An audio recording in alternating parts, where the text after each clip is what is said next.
Est ce rituel barbare fut si extrême que même les quartiers de divertissement les plus sombres de l'ancienne Rome l'interdirent. Et pourtant, au cœur de l'Empire byzantin, dans l'immense hippodrome de Constantinople, il était représenté chaque soir devant des dizaines de milliers de spectateurs. Beaucoup d'entre eux criant avec enthousiasme, tandis que des enfants à peine âgés de 10 ans étaient jetés dans un destin inimaginable. Là, sous le rugissement de la foule et les lumières des torches, se répétait une pratique que l'on ne peut décrire aujourd'hui que comme un mélange de spectacles cruels, de dégradations publiques et d'abus systématiques. Son nom était Léda et le cygne. La scène était perturbante. Un enfant nu gisait sur la scène tandis que des animaux dressés accomplissaient des actes qui provoqueraient aujourd'hui un horreur universelle. 80 000 spectateurs applaudissaient, riaient, lançaient des pièces qui tintaient sur la peau nue d'une fillette transformée en marchandise humaine. Ce n'était pas un simple divertissement, c'était un trafic légalisé, institutionnalisé, soutenu par un système politique qui transformait la douleur infantile en spectacle rentable. Parmi ses victimes se trouvait une fillette qui allait bientôt devenir la figure la plus puissante et la plus crainte de son époque. Elle s'appelait Théodora, ce qui commença comme un cauchemar d'enfance marqué par l'humiliation et l'exploitation, se transforma en la forge de l'impératrice la plus dangereuse de l'histoire. Son destin, scellé depuis la mort prématurée de son père, un simple gardien d'ours au service des factions politiques de l'hippodrome, l'amena à une vie où l'abus se transformait en école et l'humiliation en apprentissage. Comment est-il possible que la souffrance d'une fillette abandonnée se soit transformée en l'arme de manipulation la plus sophistiquée de l'Antiquité ? Comme un spectacle cruel, méprisé même par les Romains, donna forme à une femme capable de déclencher le massacre de 30 000 personnes et de changer le cours de l'Empire byzantin. Voici le récit inquiétant de la façon dont les pratiques sexuelles les plus horribles de Byzance non seulement détruisirent des enfances, mais créèrent une prédatrice sans précédent. Une histoire où la victime apprit à utiliser le venin de sa propre douleur pour gouverner, se venger et laisser une empreinte de sang et de pouvoir qui résonne encore dans l'histoire. Tout commença avec la mort d'un homme apparemment insignifiant, mais dont la disparition déclencha un destin tragique pour toute sa famille. Son nom était Acacio, connu à Constantinople comme le gardien d'ours. Il avait la tâche de dresser les énormes bêtes brunes qui combattaient dans l'arène de l'hippodrome devant le rugissement de 80 000 spectateurs. Ce n'était pas un poste mineur. Au sein de la structure rigide byzantine, chaque métier était lié à l'une des deux factions qui dominaient la vie de la ville, les bleus et les verts. Ces factions n'étaient pas de simples équipes sportives qui animaient des courses de quadriges. Elles étaient de véritables partis politiques qui contrôlaient les emplois, les faveurs, les spectacles et même les postes administratifs.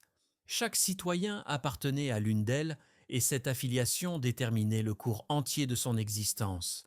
Acacio faisait partie des Verts et grâce à son poste, sa femme et ses 3 filles étaient protégées avec un toit et une subsistance assurée. Du moins, ainsi le dictaient des règles. Mais quand Acacio mourut de manière soudaine, tout cet équilibre s'effondra. Selon la coutume, son poste devait passer automatiquement à sa famille pour garantir la survie des siens. Cependant, la cupidité et la corruption s'interposèrent. Astérius, le maître de danse des Verts, homme influent qui décidait des emplois dans le monde du divertissement, accepta un pot de vin. Au lieu de remettre le poste à l'héritier légitime, il l'attribua à un autre homme. D'un seul geste corrompu, 3 fillettes furent condamnées à la faim, ou pire encore, à la machinerie la plus sophistiquée d'exploitation infantile du monde antique.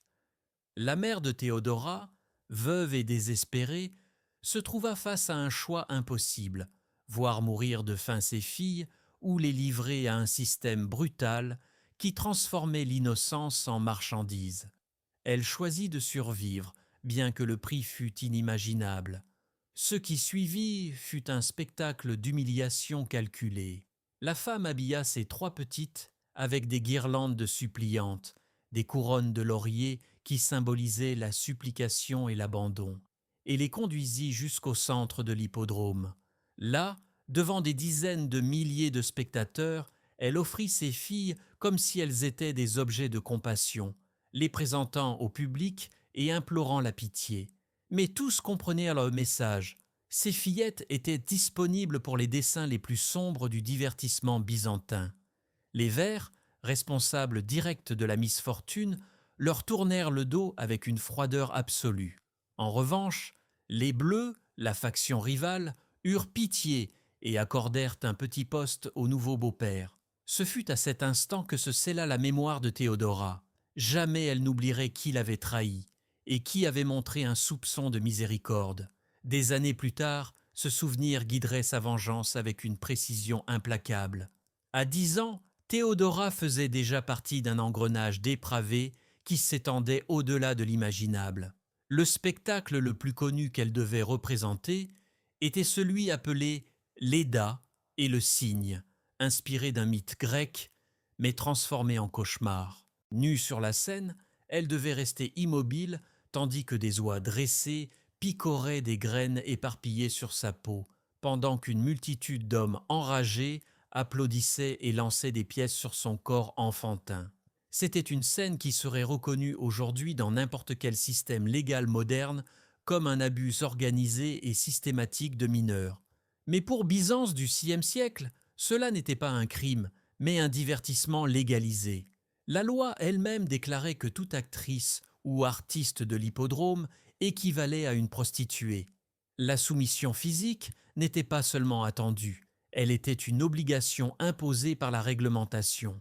Oui, une fillette qui aurait dû apprendre à lire et à écrire fut jetée dans un monde où son corps était la seule monnaie d'échange et son innocence la nourriture d'une multitude insatiable.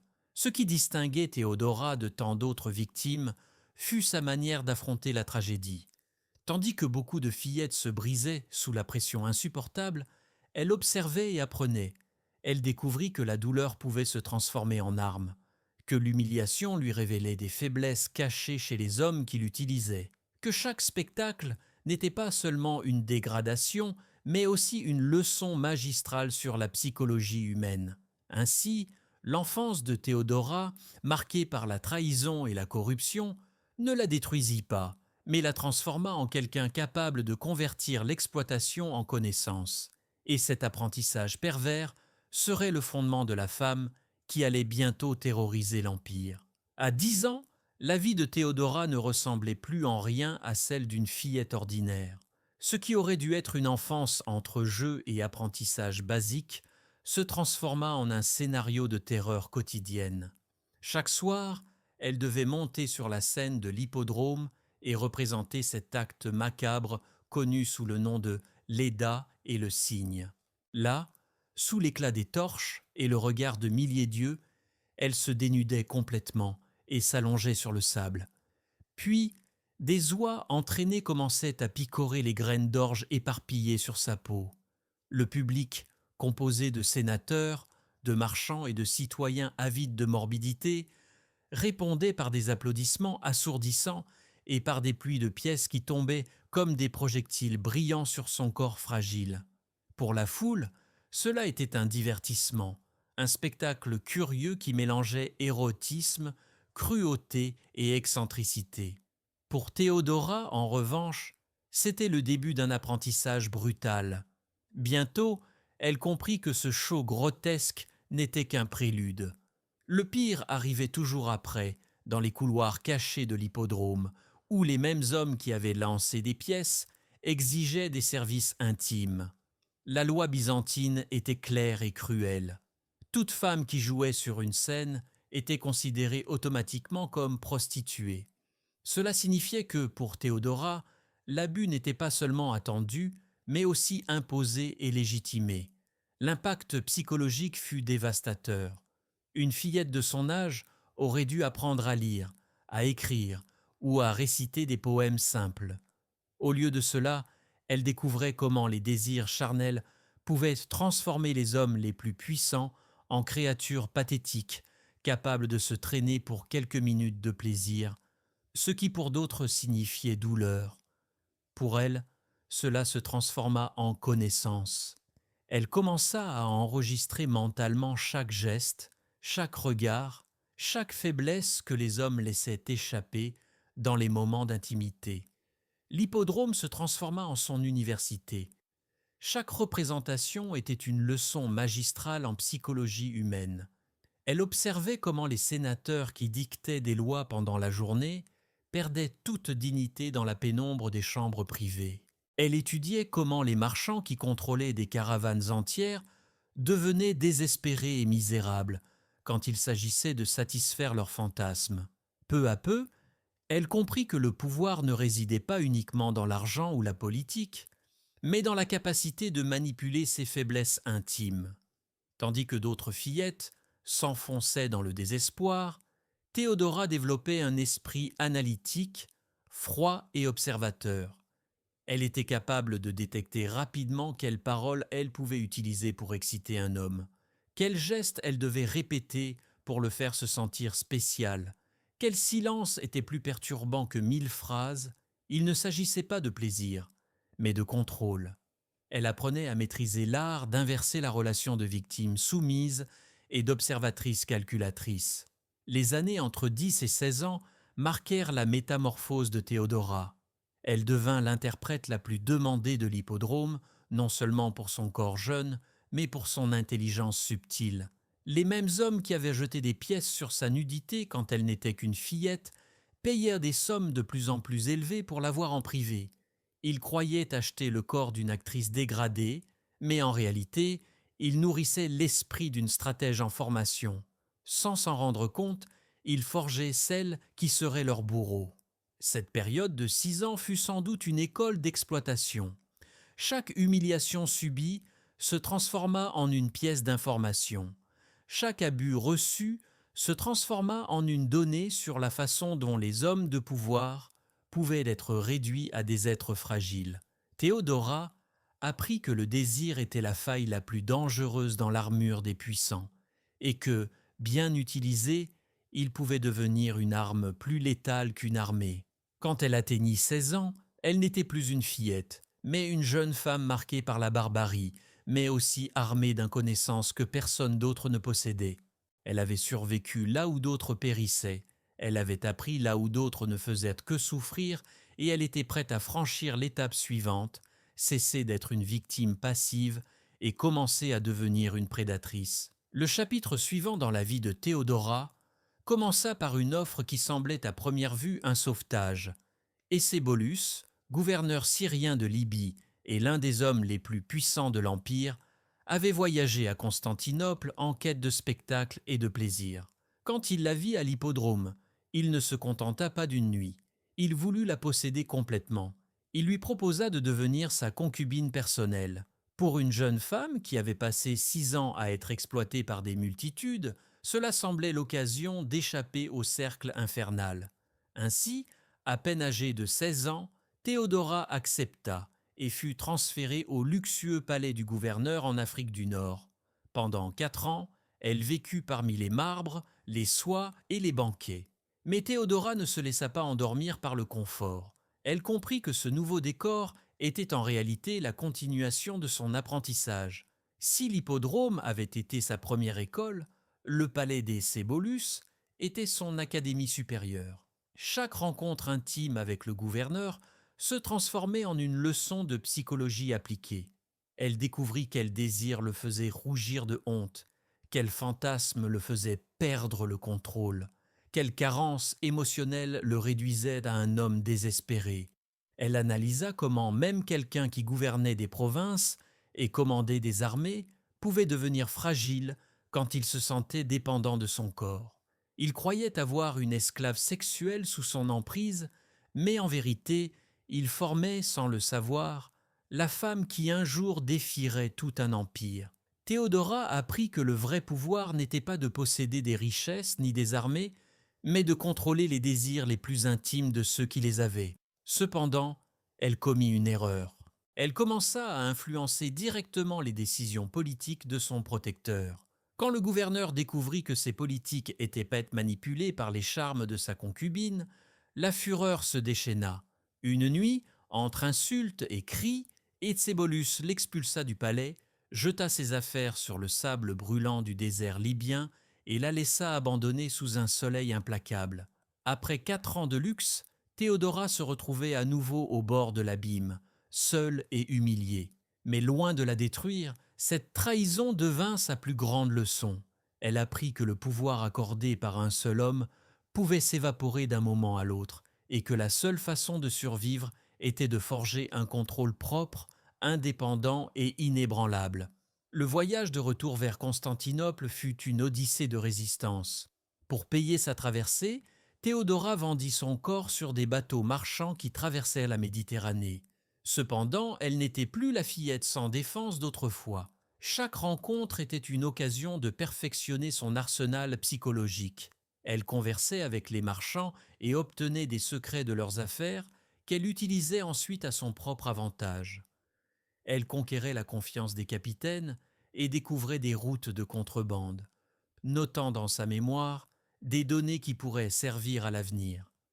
Chaque homme qui croyait l'utiliser se transformait en réalité en un sujet d'étude, en un échelon de plus dans son échelle vers le pouvoir. À Alexandrie, Théodora trouva un nouvel espace de transformation. Elle se convertit au christianisme monophysite, mais plus qu'une expérience spirituelle, ce fut une stratégie politique. Cette foi lui accordait une base de soutien indépendante du système de prostitution qui l'avait marquée. Elle apprit à se présenter non seulement comme une courtisane astucieuse, mais aussi comme une femme pieuse, quelqu'un capable d'attirer la dévotion religieuse en plus du désir. Ce fut à Antioche que se produisit la rencontre décisive. Là, elle connut Macédonia, une artiste liée à la faction des Bleus qui transmettait des informations à Constantinople. D'elle, elle apprit qu'un prince de 40 ans nommé Justinien avait demandé des nouvelles de l'ancienne danseuse de l'hippodrome qui avait survécu à la Libye. La renommée de Théodora la précédait. Des histoires sur la jeune femme qui avait manipulé un gouverneur, qui avait résisté à l'humiliation et qui connaissait comme personne les faiblesses des puissants circulaient dans tout l'Empire. Quand son bateau s'approcha des dômes dorés de Constantinople, Théodora comprit qu'elle ne revenait plus en victime.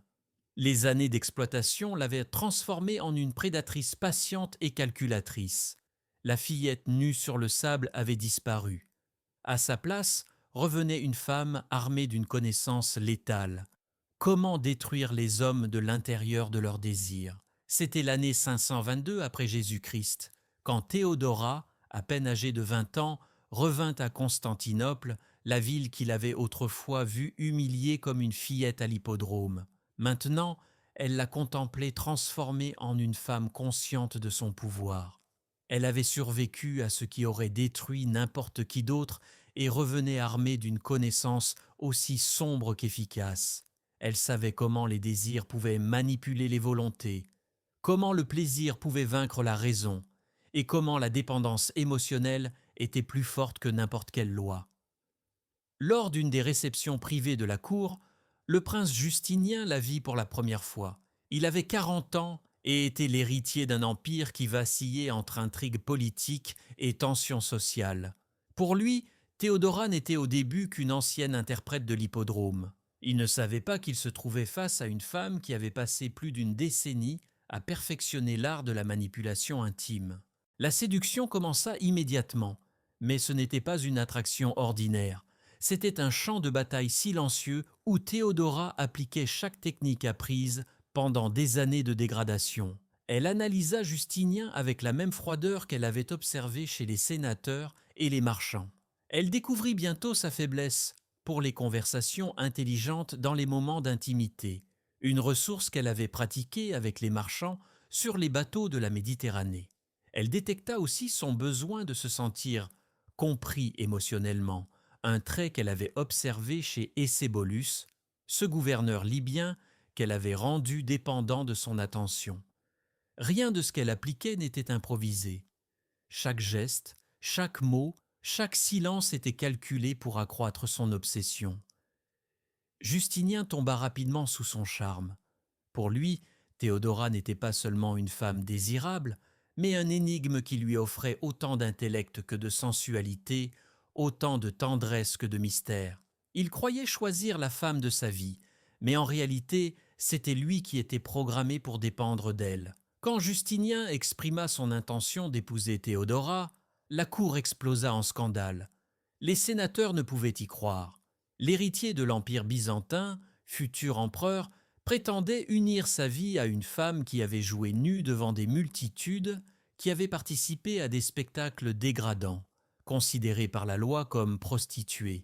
Pour beaucoup, cela était impensable, mais plus grand était le rejet, plus Justinien s'affermissait dans sa décision.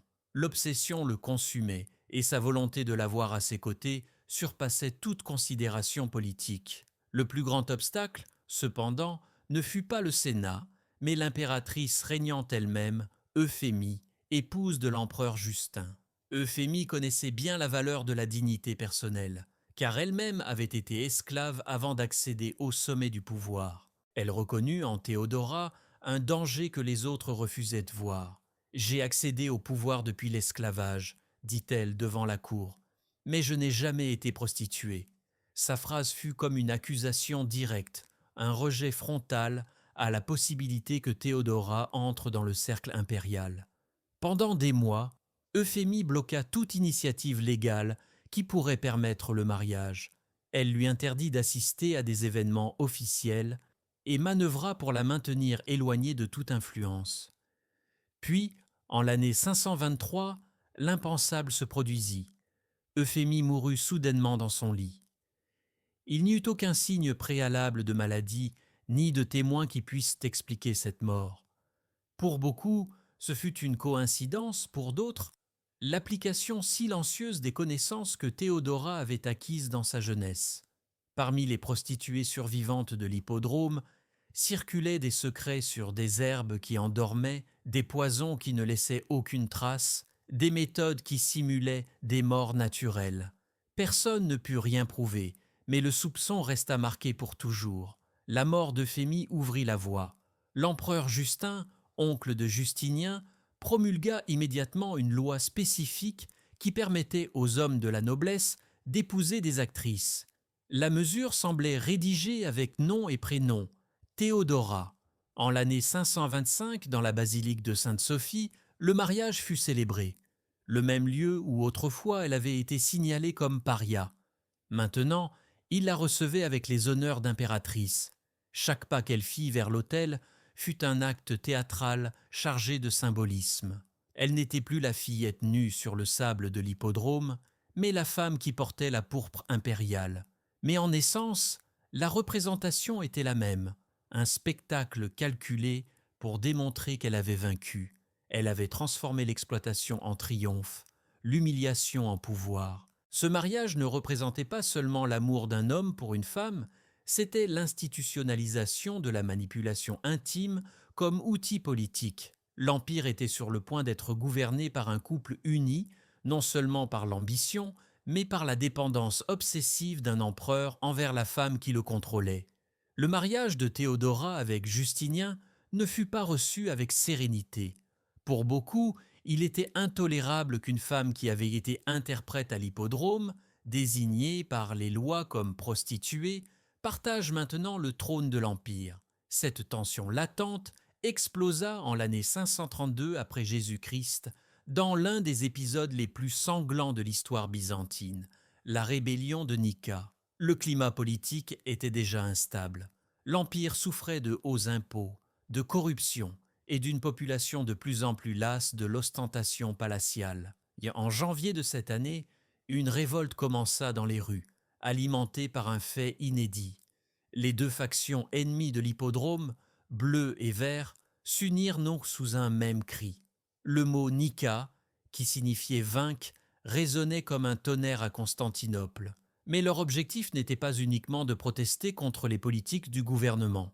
Il y avait une cible beaucoup plus personnelle, la femme qui avait manipulé son chemin vers le pouvoir. Pour le peuple, Théodora symbolisait la corruption morale d'un empire qui avait permis à une femme souillée d'atteindre la pourpre impériale. Les rues se remplirent de fumée et de fureur. Les rebelles incendièrent des bâtiments entiers. Le Sénat brûla et l'ancienne basilique de Sainte-Sophie se transforma en un enfer de bois crépitant et de flammes qui montaient jusqu'au ciel.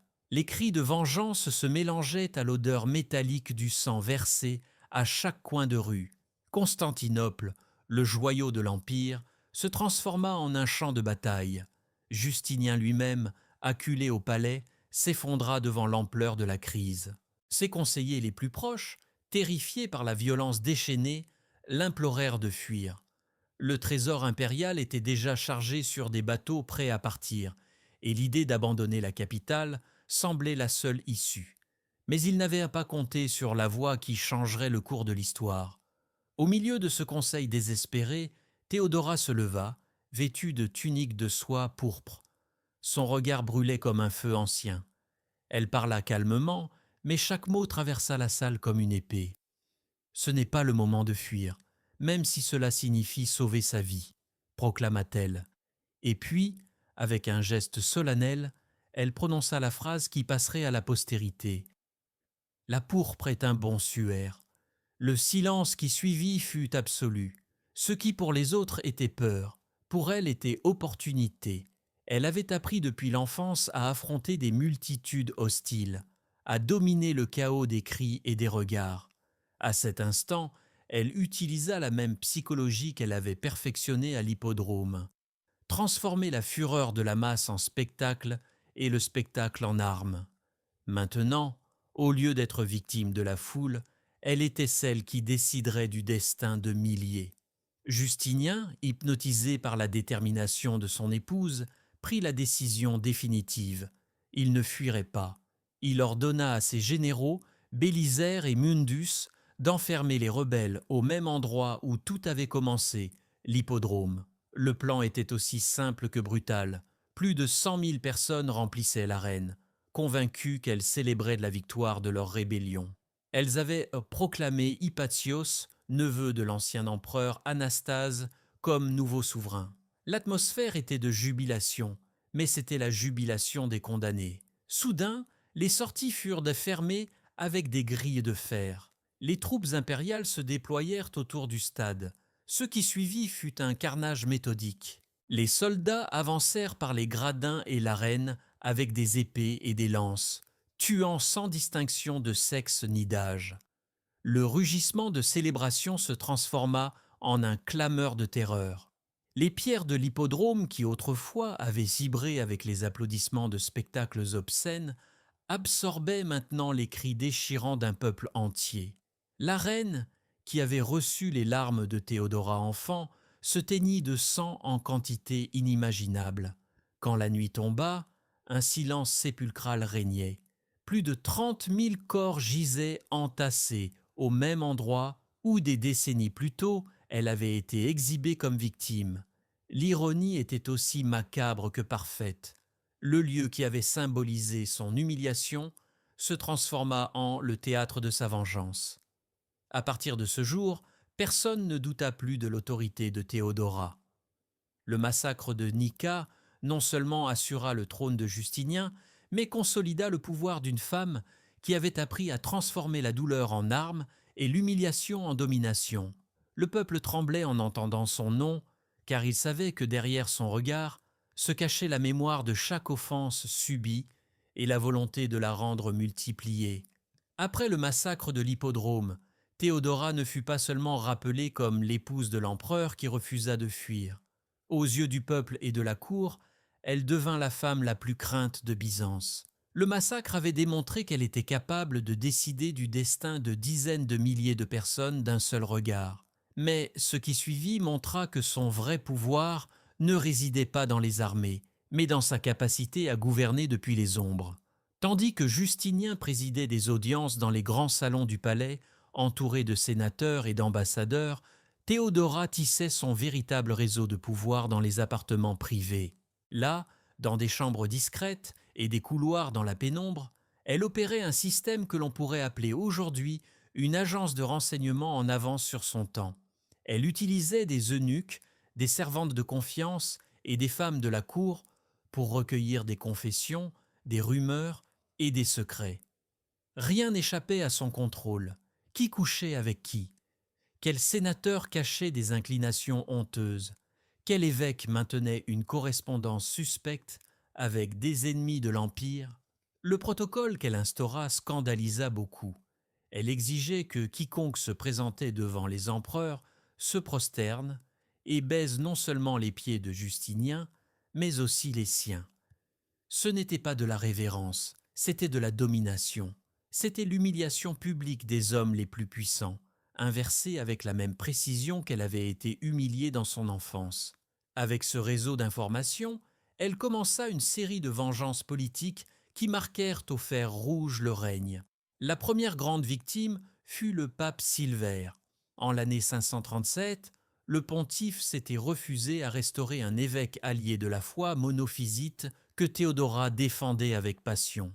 Elle ne discuta pas de théologie, ni n'essaya de le persuader avec des arguments. Elle appliqua ce qu'elle avait appris à l'hippodrome, exploiter les peurs des hommes. À travers Bélisère et son épouse Antonine, elle monta un faux complot de trahison. Silvère fut accusé de collaborer avec les Goths et exilé pour mourir en exil. Ensuite vint la reine Amalasunthe des Ostrogoths. En l'année 535, Théodora perçut en elle un danger plus grand que chez le pape. Elle était jeune, noble de naissance et maintenait une correspondance avec Justinien. Elle savait lire dans ses échanges quelque chose de plus que de la diplomatie. C'étaient des lettres chargées d'admiration et de complicité. Théodora reconnaissait la menace parce qu'elle était experte en ces techniques. Elle-même avait conquis Justinien avec le mélange d'intellect et de séduction. Pour la neutraliser, elle encouragea le roi Théoda à éliminer sa propre cousine. Le crime fut symbolique. Amalasunthe fut assassinée pendant qu'elle se baignait, dans son moment de plus grande vulnérabilité, une mort intime et humiliante, miroir exact des pratiques qui avaient formé Théodora. Le coup le plus audacieux vint contre Jean de Cappadoce, préfet du prétoire et l'un des rares hommes humains à ses charmes. Jean était un politicien sagace, qui comprenait la manipulation mieux que quiconque, et cela le rendait un adversaire dangereux. Théodora, cependant, n'essaya pas de le séduire. Elle répliqua sur lui les mêmes techniques de torture psychologique qu'elle avait subies dans son enfance. Pendant des mois, elle le harcela avec des cadeaux macabres, des fleurs fanées qui insinuaient la mort, de petits couteaux qui rappelaient la violence, des peintures qui représentaient des exécutions. Jean commença à souffrir de ce qu'elle avait vécu enfant, insomnie, paranoïa, sursaut au moindre ombre. Quand son esprit fut affaibli, Théodora et Antonine lui tendirent le piège définitif. Elles utilisèrent la fille de Jean comme appât dans une conspiration fictive. Des espions enregistrèrent chaque mot compromettant, et bientôt le puissant préfet fut accusé de trahison. Il passa des luxes du pouvoir à errer dans les rues d'Égypte comme un mendiant. Une chute absolue conçue avec la froideur de celle qui sait que chaque esprit peut se briser si l'on emploie les techniques adéquates. Ce qui émergeait de ces intrigues était un pattern terrifiant. Théodora ne se contentait pas d'éliminer des ennemis. Elle les détruisait en répliquant sur eux les mêmes blessures qui l'avaient marquée. Elle ne cherchait pas simplement une vengeance politique, mais appliquait à chaque adversaire la pédagogie de la souffrance qu'elle avait apprise depuis l'enfance. Elle transformait ses rivaux en reflets de son propre passé, les obligeant à expérimenter l'humiliation, le désespoir et l'effondrement psychologique qu'elle avait transformé en armes. L'Empire entier s'habitua à vivre sous l'œil invisible de Théodora. Ses ennemis savaient qu'aucun secret n'était à l'abri, que toute faiblesse pouvait être utilisée contre eux et que l'impératrice était capable de détruire des carrières, des prestiges et des vies avec la même naturalité qu'une actrice change de masque sur la scène. Le Byzance de Justinien et Théodora était en réalité un théâtre d'ombre, où la protagoniste absolue n'était plus victime, mais prédatrice. Le pouvoir de Théodora ne s'évanouit pas après les massacres, ni après les intrigues courtisanes. Au contraire, il trouva son expression maximale dans les lois qui transformèrent le cœur de l'Empire. Son empreinte resta gravée dans le Corpus Juris Civilis, l'œuvre juridique qui servirait de fondement au droit occidental pendant des siècles. Ce n'était pas un simple recueil de normes, mais la traduction en encre et parchemin d'une vie marquée par la violence et la manipulation. Parmi ces réformes les plus notables se trouve celle dirigée contre la prostitution forcée. Elle, qui avait été esclave de l'hippodrome, décréta qu'aucune femme ne pouvait être obligée à l'exercer et que les propriétaires de bordels qui tentaient d'empêcher la liberté de leurs travailleuses seraient punis sévèrement. Elle ordonna aussi la fermeture des établissements qui pratiquaient la même exploitation qu'elle avait subie. Ces dispositions semblaient un acte de justice, une revanche personnelle contre le système qui l'avait détruite dans l'enfance. Mais en même temps, ces mesures étaient teintées de contradictions. Elle créa le couvent de la Métanoïa, où les prostituées sauvées étaient reclues obligatoirement pour mener une vie religieuse. Ainsi, le contrôle sur le corps d'autres femmes continuait, bien que sous un déguisement pieux. C'était comme si Théodora voulait garantir que personne ne répète son destin, mais au prix de les enchaîner à une autre forme de discipline. Les lois sur le mariage et le divorce portaient aussi son sceau. Elle élargit les droits des femmes pour se séparer de maris abusifs. Elle transféra les biens des violeurs à leurs victimes et établit la peine de mort pour les coupables de viol, sans égard à leur rang social. Ces décisions ne reflétaient pas seulement un élan de justice, mais aussi le souvenir indélébile de chaque acte de violence qu'elle avait subi. Elle savait mieux que quiconque comment le pouvoir masculin pouvait détruire des vies, et c'est pourquoi elle décida d'ancrer dans la loi une vengeance qui semblait destinée à perdurer. Le contrôle dynastique fut une autre de ses obsessions. Elle organisa des mariages stratégiques, récompensa les alliés de sa cause et punit ceux qui résistaient. Elle s'assura que la manipulation qu'elle avait exercée sur Justinien devienne un legs pour les générations futures, dans un entrelac d'alliances familiales qui maintiendrait son nom et son influence vivant longtemps après sa mort. En l'année 548, à peine âgée de 48 ans, Théodora tomba gravement malade, probablement d'un cancer. Sa mort ne fut pas seulement la disparition d'une impératrice, ce fut la chute de l'esprit qui avait soutenu le règne de Justinien. L'empereur, profondément obsédé par elle, ne se remaria jamais. Pendant 17 ans de plus, il continua à gouverner, mais sans la force, la vision ni l'astuce qui avaient à caractériser son gouvernement aux côtés de Théodora. Son esprit semblait brisé, comme si le vrai moteur de son empire avait disparu avec elle.